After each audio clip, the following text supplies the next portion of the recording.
It works wonders without you giving an order. We are talking about the autonomic nervous system. What if I told you that men pee during sex? Do they really? Just the simple thought is kinda grossing you out, am I right?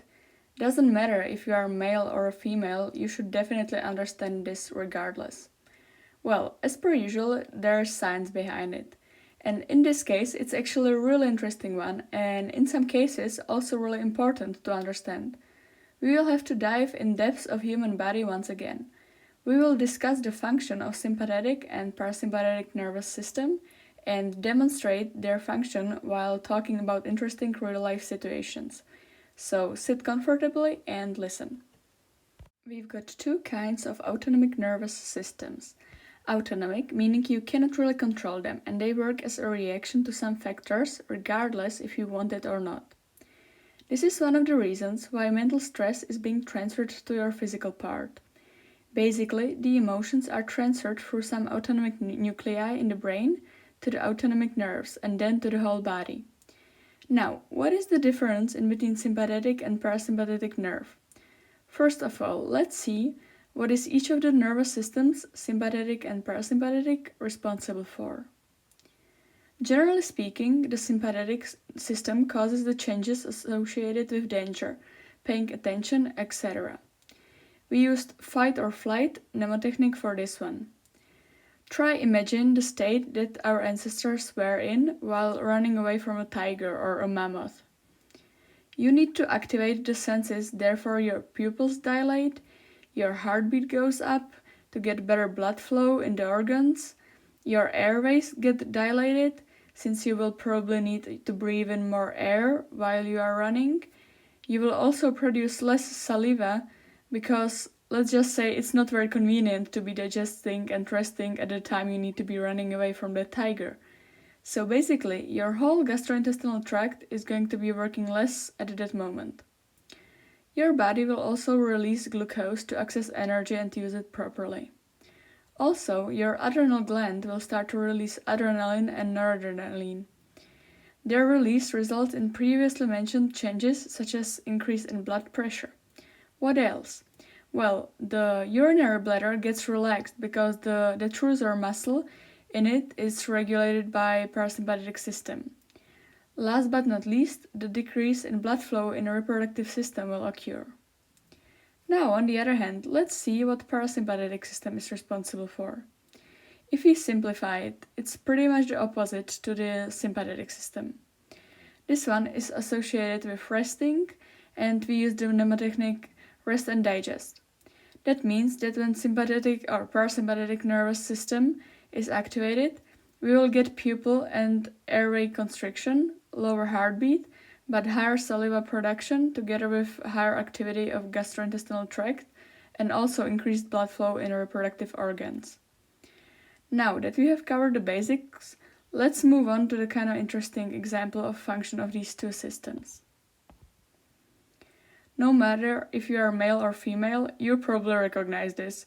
To really understand what I'm trying to demonstrate here, we will have to take a closer look at the anatomy of male reproductive system. The sperm and testosterone are created in testes. The sperm later travels to epididymis, where it continues its development. Later on, it continues via sperm duct and leads to the prostatic part of urethra, together with the excretory duct from the seminal vesicles. The common part of these two is called the ejaculatory duct. You can imagine it like a confluence. So now we know that ejaculate arrives to the urethra and comes through the penis. So the urethra is the common mouth for both the urine and the ejaculate as well. The question whether men can or cannot release both at the same time may therefore arise. Let me explain. We've got some muscles here. The first one is the internal urethral sphincter and is located in between the bladder and the prostatic part of the urethra. The second sphincter here is the external urethral sphincter, located in between prostatic and spongy part of urethra, around the intermediate part of urethra. Let's see a picture to help you understand. Here we can see all the parts of the masculine urethra. starting with the intramural and then prostatic, intermediate, and spongy part. I would also like to point out these two muscles that we are going to talk about later. The sphincter of the urinary bladder muscle, and that is a part of the border in between the bladder and urethra. And the second one is the detrusor muscle, that is the main muscle expelling urine. We also have other muscles forming our pelvis floor. Some of them also contribute to the process of erection and ejaculation. To be more precise, the ischiocavernosus muscle supports the erection and the bulbospongiosus muscle empties the urethra during urination and ejaculation. When we discuss erection on a deeper level, we find out that the process is ruled by parasympathetic nervous system. So you need to be all chilled out and relaxed in order for everything to work the way it's supposed to. The detrusor muscle is also controlled by parasympathetic system. On the other hand, ejaculation is ruled by sympathetic nervous system, and so is the internal urethral sphincter and also the sphincter muscle of the urinary bladder. Therefore, when men ejaculate, remember, ejaculation is ruled by sympathetic system. The internal urethral sphincter together with the sphincter muscle of the urinary bladder contract and prevent the urine going to the urethra at the moment of ejaculation. These factors also prevent ejaculate going to the urinary bladder. Sympathetic system also causes contractions in the muscle tissue of the ductus deferens, helping sperm to get to the urethra. Considering the fact that the detrusor muscle is also not activated at this point, remember it's ruled by the parasympathetic system, it would make sense that men don't even feel the urge to pee at that very moment. Isn't science beautiful?